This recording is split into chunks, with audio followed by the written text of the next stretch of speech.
चलो, आज के बाल संस्कार केंद्र का हम प्रारंभ करते हैं। सभी को जय भगवान।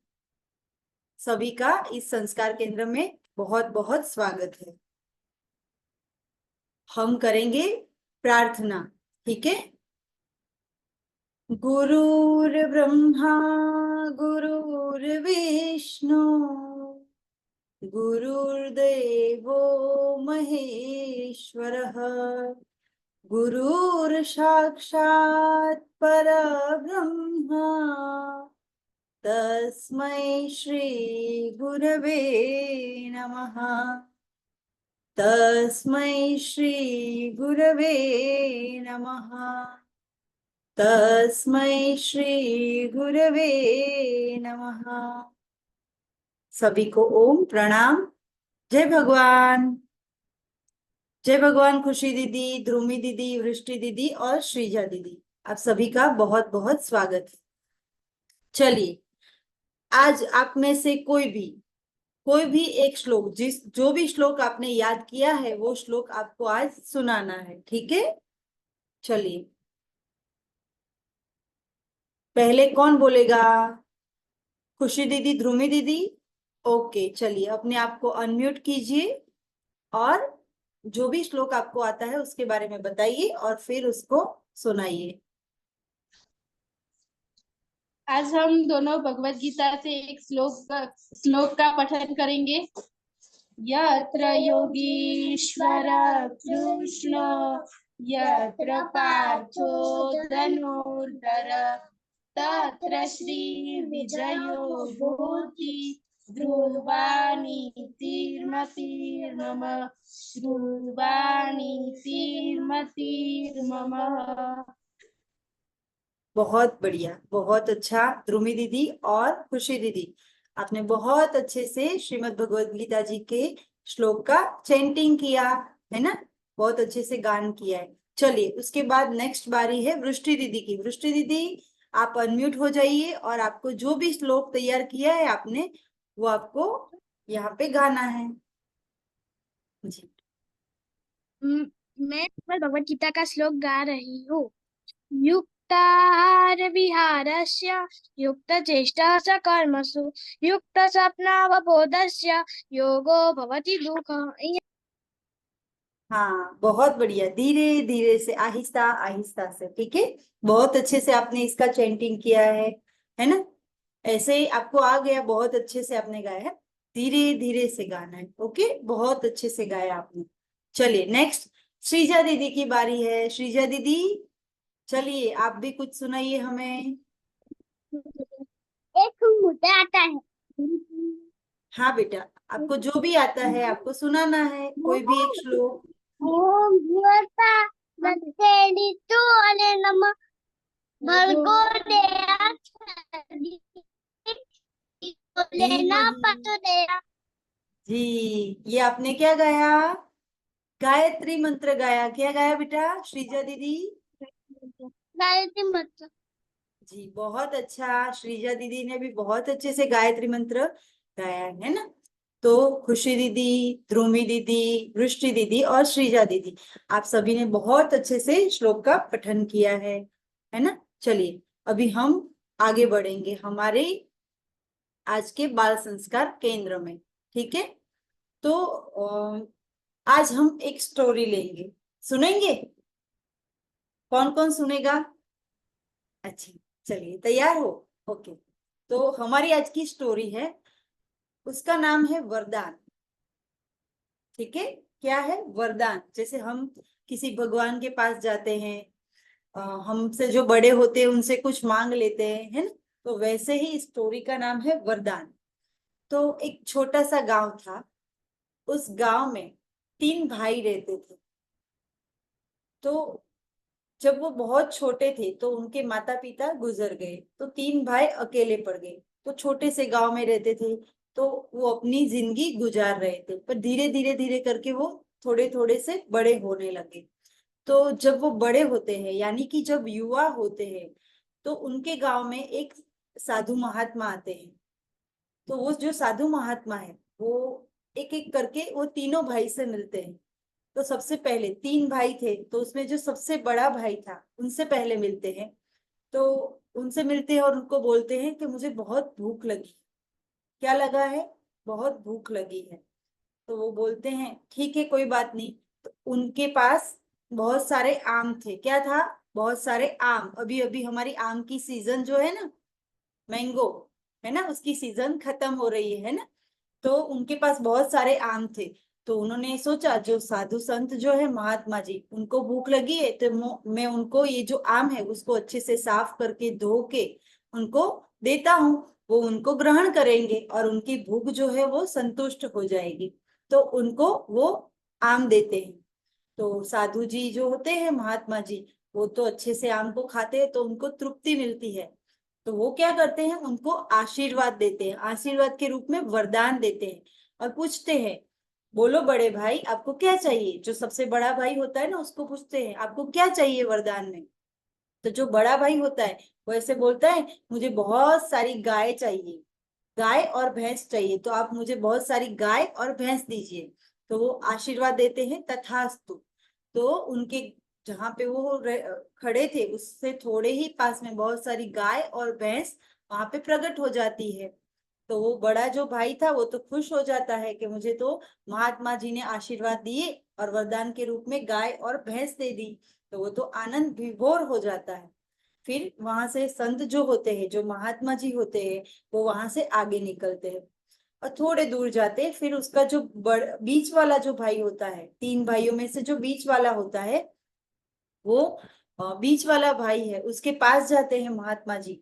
और वहां जाते ही वो वहां पे भी जाके वही सेम प्रश्न करते हैं और कहते हैं कि मुझे क्या लगा है, बहुत सारी भूख लगी है ना, तो मुझे आप कुछ खाने के लिए देंगे।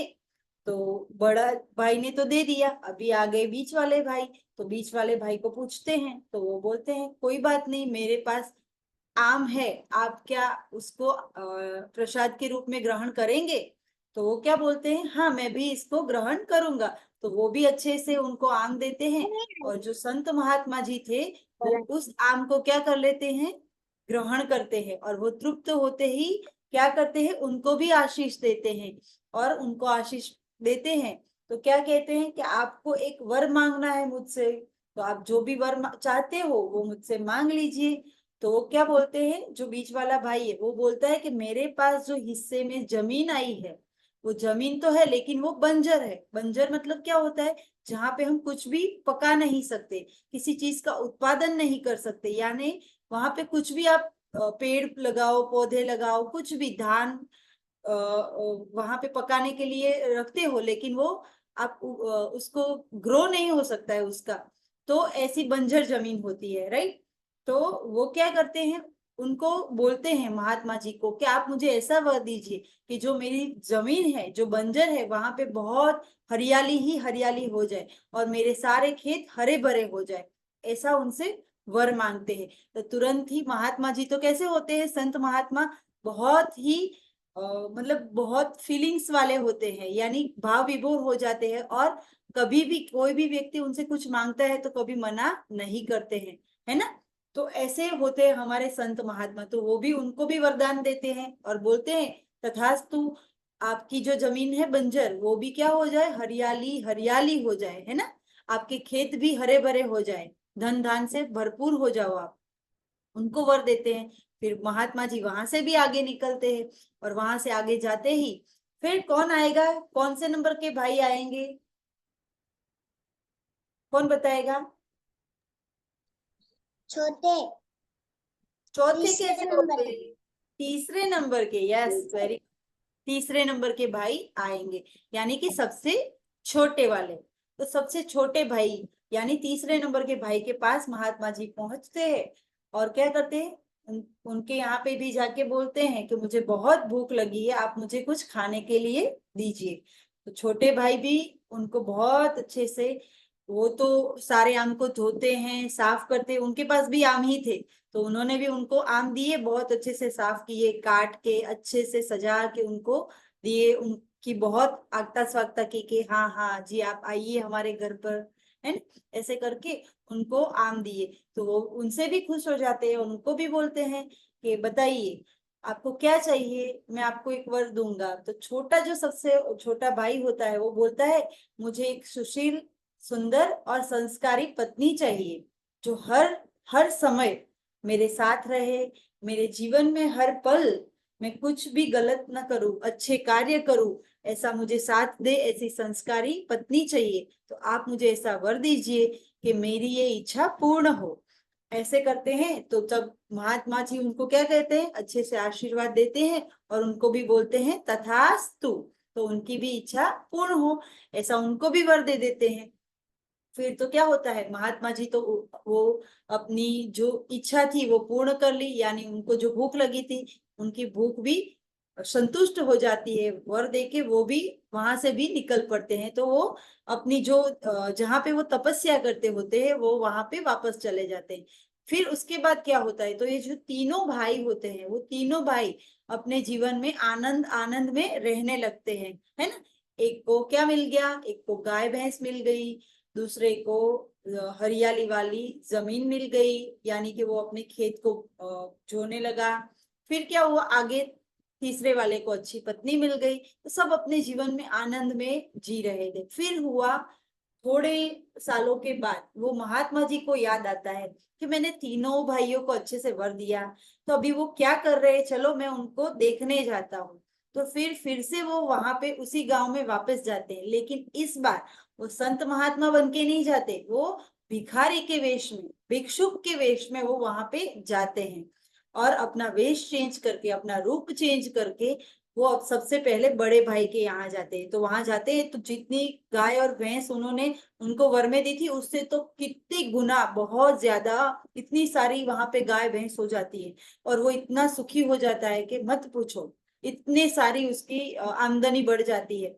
तो वहां पे वो भिक्षुक के रूप में जाते हैं और उनसे भिक्षा मांगते हैं कि मुझे इतनी भूख लगी, इतनी भूख लगी है भाई। तो ऐसे बाहर, द्वार के बाहर खड़े रह के वो ऐसे बोल रहे हैं कि मुझे भूख लगी है तो आप मुझे कुछ खाने के लिए दीजिए। पर वहां पे ही वो जो बड़ा भाई था वो अपने घर से बाहर निकलता है और बोलता है कि कौन हो तुम, तो ऐसे भिखारी भिखारी को हम तो खाना नहीं देते, भिक्षुक की तरह क्या मांग रहे हो, हम नहीं देंगे, मेरे पास ये सब जो है मेरे पास वो खत्म करना है, तो आप जैसे लोगों को मैं खिलाऊंगा। तो ऐसे करके उनको बोलते हैं कि नहीं मैं नहीं खिलाऊंगा, गुस्सा करने लगते हैं, उनको कुछ भी अपशब्द बोलने लगते हैं। तभी वो जो महात्मा जी थे भिक्षुक के रूप में, वो अपना जो सही स्वरूप था, सच्चा स्वरूप, उस स्वरूप में वापस आते हैं और उनको बोलते हैं कि तुम्हें शर्म आनी चाहिए, मैंने तुम्हें जो वर दिया था उसके तुम लायक नहीं हो, तो मैं अपना वर वापस लेता हूँ और तुम जैसे थे पहले वैसे ही रहने लगो। तो उसकी जो पहले कंडीशन थी, जो जब उसको वर मिला उससे पहले उसके पास न गाय थी न भैंस थी, वो सामान्य इंसान था, तो वैसा ही वो वापस हो जाता है। और फिर महात्मा जी तो वहां से आगे निकल पड़ते हैं, फिर से वो भिक्षुक का रूप धारण कर लेते हैं और फिर जाते हैं दूसरे वाले भाई के यहाँ, यानी कि जो बीच वाला जो भाई था उसके घर पे जाते हैं। तो उसको तो क्या दिया था, वर दिया था कि आपकी जो खेत है वो हरियाली वाले हो जाए, आप बहुत अच्छे से अपने खेतों को खेतों के अंदर धन धान्य को बो। ठीक है, तो फिर वहां पे जाता है तो उसके पास भी बहुत पैसा, धन दौलत, धन धान्य सब बहुत हो जाता है। तो उसके यहाँ पे भी जाके वो भिक्षुक के रूप में भिक्षा मांगते हैं कि मुझे कुछ खाने के लिए आप दीजिए, मुझे बहुत जोरों से भूख लगी है। तो वो भी उन पर चिल्लाने लगता है, ये सब धन धान्य क्या तुम्हारे जैसे भिक्षुक के लिए है, ये आप लोगों को देंगे तो हमारा क्या होगा, तो चलो यहाँ से आगे निकलो, आप लोगों को हम नहीं देने वाले, ये सब हमारे लिए, हम आपको नहीं देंगे। ऐसे करते हैं तो तुरंत ही वो महात्मा जी वापस से महात्मा के रूप में आकर उसको भी गुस्सा करते हैं और बोलते हैं कि आपको समझ में नहीं आ रहा है कि आपको ही मैंने वर दिया था, तो जब आपके पास ये सब आ गया तो आप मुझ पे एक भिक्षुक भिक्षुक के रूप में देख के आप मुझे भूख लगी है तो मुझे संतोष नहीं करवा रहे हो। तो उस पर भी गुस्सा करते हैं और उसको भी बोलते हैं तुम भी मेरे वर के लायक नहीं हो, तो जो मैंने तुम्हें वरदान दिया था मैं वो वापस लेता हूँ। ऐसा करके वो वहां से चले जाते। तो पहले वाले जो उन भाई की जो परिस्थिति हो गई वैसे ही ये दूसरे वाले भाई की भी हो गई। तो उसके पास भी जो उन्होंने दिया उनकी बंजर जमीन हो गई, सब पैसे वैसे चले गए, तो बेहाल हो गए वो।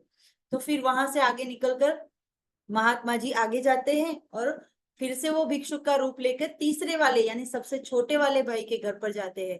और जैसे ही जाकर द्वार पे बोलते हैं मुझे बहुत तेजी से भूख लगी है, मुझे कुछ खाने के लिए दीजिए, तो वैसे ही छोटा भाई ये आवाज सुनता है तो फटाफट से अपने घर के द्वार पर आ जाता है और द्वार को खोल के बोलता है, आइए आइए, आप हमारे अतिथि देव हो, अतिथि देवो भव। ऐसे करके उनका स्वागत करके अपने घर में ले जाते हैं और उनकी बहुत अच्छे से सेवा करते हैं। फिर उनकी जो धर्म पत्नी थी वो भी आती है, उनकी भी बहुत अच्छे से सेवा करती है, उनके लिए खाने के लिए अलग अलग पकवान देते हैं, उनको बहुत अच्छे से रखते हैं, उनकी बहुत सेवा करते हैं। फिर वो खाना खिलाने के बाद उनको संतुष्ट करने के बाद उनकी सेवा करते हैं, उनसे सत्संग करते हैं, जैसे आप अभी सुन रहे हो, है ना, संस्कार केंद्र में अच्छी अच्छी बातें, वैसे वो भी वहां पे वो साधु संत जो थे महात्मा जी, उनसे बैठ के ऐसे अच्छी बातें सुनते हैं, कुछ अच्छा नया जानते हैं, ऐसे बातें सुनते हैं। और ऐसे करके पूरी रात बीत जाती है और सुबह होते ही उनको फिर से जैसे जगते हैं, जैसे हम जगते हैं तो हमारे मम्मी पापा हमारे जो भी रूटीन होता है वैसे उनका भी जो रूटीन होता है, तो वैसे वो रूटीन के लिए जो उनको नहाना होता है वगैरह, उनके लिए नाश्ता तो सब करवाते हैं। और वो सब देख के वो इतने खुश हो जाते हैं। वो भिक्षुक के रूप में थे ना, उन्होंने अभी संत वाला जो अपना जो रूप था वो सही रूप तो बताया ही नहीं, लेकिन भिक्षुक के रूप में होते हुए भी वो दोनों पति पत्नी वो उनकी सेवा कर रहे थे। वो देख के वो इतने खुश होते हैं, इतने खुश होते हैं, और वो अपना असली स्वरूप वापस लाकर उनको दर्शन देते हैं और कहते हैं कि तुमने मेरे ये रूप में भी मेरी इतनी सेवा की है, तो आप बहुत खुश रहो, बहुत आनंद में रहो, और आपकी जितनी भी मतलब जो भी आपको वर दिया था उसका आपने सही से उपयोग भी किया, और आपके अंदर कोई भी चेंज नहीं आया, कोई लालच नहीं आया, कोई लोभ नहीं आया, नहीं अहंकार आया। तो आप जैसे मेरी सेवा की है तो आप सदैव ही ऐसे आनंद में रहोगे, ऐसे उनको आशीर्वाद देते हैं। तो इस स्टोरी से हम क्या सीखते हैं कि जब भी हमारे यहाँ कोई भी व्यक्ति आता है, वो दिन दुखी है, तो उसकी हमें क्या करनी चाहिए, सेवा करनी चाहिए, राइट। पहली चीज क्या है, हमारे यहाँ कोई भी आता है जो दिन दुखी है, उसकी हमें क्या करनी है, सेवा करनी। दूसरी चीज है, अगर हमारे पास कभी भी जीवन में सुख समृद्धि आती है तो कभी हमें अहंकार नहीं आना चाहिए। अगर अहंकार में आ गए तो फिर हमारा जीवन यहाँ से हमारे जीवन का क्या होता है, पतन होना शुरू हो जाता है। तो आगे जैसे हमने देखा, दोनों भाई और तीनों भाई की एक ही स्थिति थी, लेकिन उनको एक अच्छा वर मिला तो उनके जीवन में सुख समृद्धि आई, लेकिन साथ में अहंकार भी आया। लेकिन दोनों भाई में आया, तीसरे वाले भाई में नहीं आया, तो वो वैसा ही रहा और उसने दिन दुखी की सेवा भी की, है ना। वो तो थे तो संत, लेकिन वो भी उनकी परीक्षा कर रहे थे, है ना। तो हमारे जीवन में भी कहीं ना कहीं ऐसी परीक्षाएं आती रहती हैं। भगवान हमारी भी परीक्षा रहते हैं, कोई ना कोई रूप में कभी ना कभी हमसे मिलते हैं, लेकिन हम उन्हें पहचान नहीं पाते हैं, है ना। होता है ना, हमको मालूम नहीं होता है कौन क्या है, लेकिन हम सभी को एक ही लेवल से जज करते हैं। हर बार हर एक चीज सही हो ऐसा नहीं होता है, लेकिन कभी कभी हम शायद एक भजन भी है, शायद आपने कभी सुना हो, अभी अभी शायद घूम रहा है यूट्यूब में, अ, ना जाने किस रूप में नारायण आ जाएंगे, ऐसा कुछ करके है ना, है ना। तो जिसके मन में श्रद्धा है, जिसके अंदर सत्य है, जिसके अंदर सेवा का भाव है, कर्तव्य का त्याग का भाव है, उसी को वो मिलेंगे और वही उसको पहचान पाएगा, है ना। तो हमें ये चीज समझनी है कि जब हम सच्चे रहेंगे, हमारे भाव अंदर जो भाव है वो सत्यता के होंगे, तो कहीं ना कहीं हमें भी भगवान ईश्वर जो है वो नारायण जो है वो नर के रूप में कहीं ना कहीं हमें दर्शन देते हैं। हमें हर एक टाइम अपने आप को ऐसे बनाना है कि कभी ना कभी हमें भगवान कोई भी रूप में मिले तो हमें पहचानना आएगा।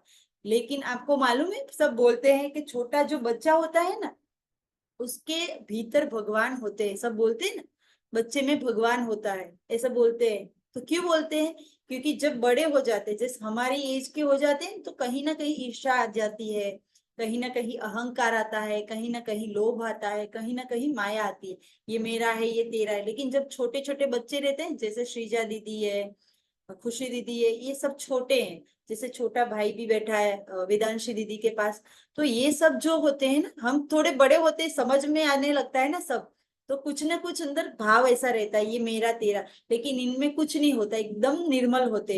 तो इनको इनको कोई कपट नहीं रहता इनके बीच, है ना। तो वो जो भाव हमें बड़े होते उनमें भी नहीं रहता है। लेकिन जब हम ये सब समझने लगते हैं ना, तो हमारे लिए सब सही हो जाता है, सब एक लेवल, कोई चेंज नहीं। ये मेरा है, ये मेरे रिलेटिव है, ये मेरे रिलेटिव नहीं है, ऐसा जब भाव नहीं आता, सब मेरे हैं, सब हमारे हैं, ऐसा जब भाव आने लगता है ना, तो वो हो गया वो निर्मलता का भाव। और जब हम निर्मल बनते हैं, तभी ईश्वर हमारे नजदीक आते, हमारे निकट आते। तो तब आते हैं ना, तब वो जो रूप होता है वो ईश्वर के रूप में मिलते हैं। फिर हमें अभी तो बहुत सारे लोग ऐसे मिलते हैं, तो हमको लगता है कि ये भी होंगे, वो भी होंगे, हम भी कंफ्यूज होते हैं, क्योंकि ये कलयुग है, कब कौन होगा वो भी हम नहीं पहचान पाते। लेकिन हमें धीरे धीरे हमारे भीतर की जो शुद्धता है उसको बढ़ाना है, तब हमें जरूर मिलेंगे, है ना। ओके। तो इस स्टोरी से क्या सीखे हम, क्या सीखे? एक, कि जब हमारे हमें कोई भी चीज मिलती है ना, तो हमारी पात्रता की वजह से मिलती है। तो जब मिलती है तो रहती कब है, जब हमारे अंदर सच में पात्रता है। मिल तो सबको जाता है, कुछ ना कुछ मिल ही जाता है, लेकिन वो टिकता नहीं है। तो जब हमारे भीतर पात्रता आएगी तो हर एक चीज हमें मिलेगी, वो चीज मिलेगी तो हम सुखी और समृद्ध होंगे। जब हम सुखी और समृद्ध होते हैं तो हमारे भीतर क्या आएगा? अहंकार। तो अहंकार आएगा तो क्या होगा? हमारा पतन होगा, राइट। तो सुखी और समृद्ध जब होते हैं तो कभी अहंकार नहीं आना चाहिए। दीन दुखी की हमेशा सेवा करनी चाहिए। और जब भी हमें ईश्वर कुछ भी देता है तो वो हमारी पात्रता के अनुसार देता है। तो वो पात्रता हमेशा के लिए टकी रहे, वो भी हमें ध्यान रखना है। अगर वो टकी नहीं, मतलब वो नहीं रही, तो हमारा जो भाव है वो चेंज हो गया, तो वो चीज हमें जो मिली है वो हमसे दूर हो जाएगी, राइट। तो इस स्टोरी से, वरदान से हम क्या सीखते हैं, कौन बताएगा? चलिए, रेज योर हैंड। ध्रुमी दीदी, ओके।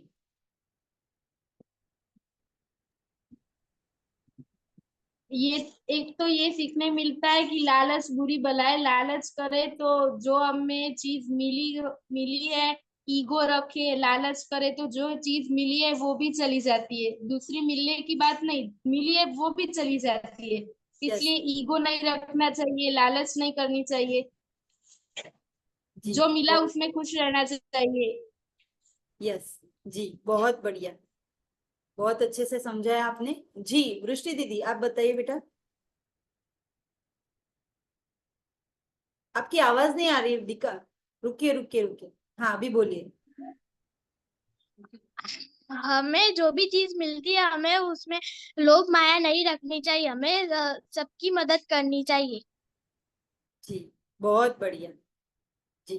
ध्रुमी दीदी और वृष्टि दीदी, अभी हम जाएंगे वेदांशी दीदी की ओर। बताइए बेटा, आपने क्या सीखा इस स्टोरी से? हमें ना लालच नहीं रखनी चाहिए और सबकी मदद करनी चाहिए। जी, बहुत हम बढ़िया। हमारे और पास कितना भी वैसे हमें अभिमान नहीं करना चाहिए। यस, ये बहुत बड़ी चीज है कि हमारे पास कितना भी हो, है ना, लेकिन कभी अभिमान नहीं करना, अहंकार नहीं करना कि मेरे पास तो ये है, आपके पास तो नहीं है, आप ऐसे हो। कभी भी किसी को नीचा नहीं दिखाना जीवन में, है ना। ये भी हमें ध्यान रखना है। ओके। तो आज की स्टोरी से हम ये सीखे। आज की स्टोरी का नाम क्या था? वरदान, ठीक है।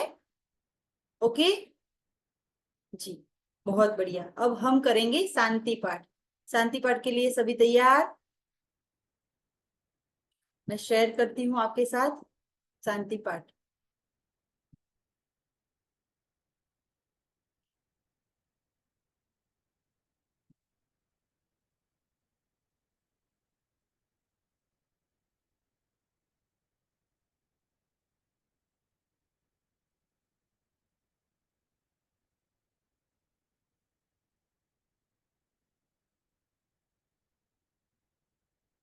ओके, दिख रहा है सभी को?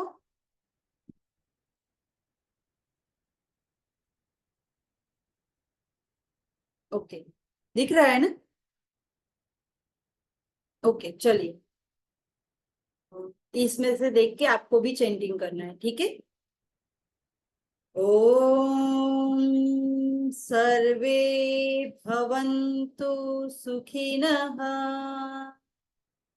सर्वे सन्तु निरामया, सर्वे भद्राणि पश्यन्तु, मा कश्चित् दुःखभाग् भवेत्, मा कश्चित् दुःखभाग् भवेत्।